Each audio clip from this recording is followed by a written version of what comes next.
WB Trees Consultants, WBTC.com, doing Chapter 3 of our book, Commercial Inspector Confidence. Chapter 3, what is a commercial inspection? Though some home inspectors moving to commercial don't realize it yet, there is a marked difference between a commercial building assessment and a commercial building inspection, insofar as those terms are connected to processes and protocols in the field and in delivered reports. The commercial inspection approach is laid out in the Certified Commercial Property Inspectors Association, that's CCPIA, International Standards of Practice, the ComSOP, InterNACHI's Commercial Standards of Practice, which are now the same thing, but they used to be different documents, and others put out by Home Inspector Focused Organization. To be clear, these are worth reviewing, studying, and learning deeply, which we'll do at the end of this chapter. All inspection and assessment skills help you grow. In this chapter, however, we will focus on contrasting the two approaches so as to eventually harmonize them in the way that we teach. A commercial assessment is an overview. A commercial inspection has specific defects. It gets more in detail. A commercial assessment is general. A commercial inspection is specific. A commercial assessment forecasts costs. A commercial inspection often does not, choosing instead to focus on immediate problems. In short, these terms denote two very different approaches to the same building. Considering the following contrasting approaches laid out in report form. So here we're going to give you two sample sections of a report. Kept it really simple. On the assessment approach, you read through it, it's the same headings except the last one says costs.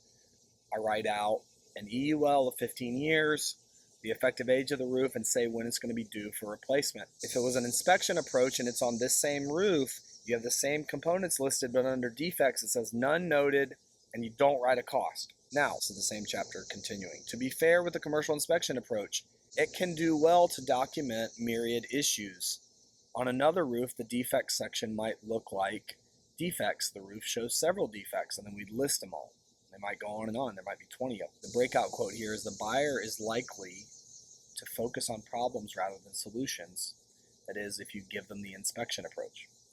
The list could go on. Still, what often happens with the defect-heavy commercial inspection approach is that the paper becomes bogged down with literal red-letter items of concern. Hence, the buyer is likely to focus on problems rather than solutions. What most buyers then do with such a defect list is to hire the next contractor to document the costs. In this book, our approach is to cut out the middleman. And by the way, I'm using book and course interchangeably because the book is a course. My course I teach is what started this book, so they go together. As with all of our teaching, we take a confessional approach where we lay out our beliefs and then teach them openly. Should some disagree, and there are many inspectors who do, we welcome that discussion. I think that's good for us to learn from each other. From our experience and study, our approach is that the commercial assessment approach is better in every way. It's better for the assessor, it's better for the firm, it's better for the client, it's better for the property, it's better for everybody involved because it gives that long-term approach to the building. To be clear, there are many ways to join the two approaches. A firm could offer them separately, a firm could mix them like a continuum, or even mix their understandings of the two services to make something that's similar to both, or maybe something that's very different. As I'll say later, innovation, it's right here. However, the assessor, inspector, or organization chooses to go, freedom and innovation most often help our profession. As we go on in these chapters, understand that we will reference the commercial inspection approach, but most often be teaching and modeling the assessment approach. This gives the book the name Commercial Inspector Confidence. For this section, you're just going to produce, it's in 4 steps, but it's really 2 things. You're going to download CCPIA's ComSOP, or maybe if InterNACHI still offers it. You're going to follow the same reading and study protocols from the previous chapter. That's reading it in certain sections in certain manners, using colored pens, underlining. Go back to chapter 2 if you need to see that. Then when you're done with that, you're going to make a 2-column table and list the differences between your understanding of ASTM and CCPIA, or what we call the assessment model and the inspection model. You may handwrite or type this. It's up to you, whatever you like. I might even use colored pens. I love them.